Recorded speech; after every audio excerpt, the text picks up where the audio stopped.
So obviously it makes sense to have somebody on territory in another country that knows the culture, that knows the language and everything. My first thought, and Josh will agree with me on this from a cybersecurity standpoint, we got a little trust issues. All right.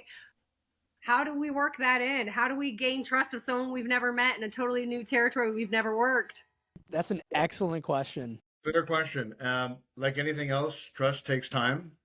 It takes time to build, and you want to make sure that you're dealing with credible resources who've done this before, been there, done that. Perhaps have worked for financial institutions. We conduct professional background checks. We do this all the time. Civil background checks, criminal background checks. We check out their references. So it's a whole process, right? It's a whole due diligence process. But the most important thing is, where have they done this before? Which type of firms? What were the size of the firms? What was their assets under management?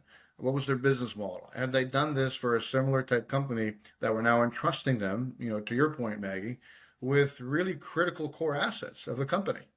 And so, that's you want to take your time there. We have developed relationships, for example, placement agents, distribution agents in many of these countries in Asia, where we've worked with them before. And now it's a question of, okay, so does this fit make sense given the nature of the client, given the nature of the service that you're offering, and the nature of the level of protection that you're providing. Now, at the same time, depending on the jurisdiction and depending on what you're looking to do there in terms of your offering, et cetera, you may want to get local insurance. So in other words, you may have an insurance provider domestically, but it also may make sense to get additional layers of protection by getting insurance in that jurisdiction, just in case, stuff comes down the pike.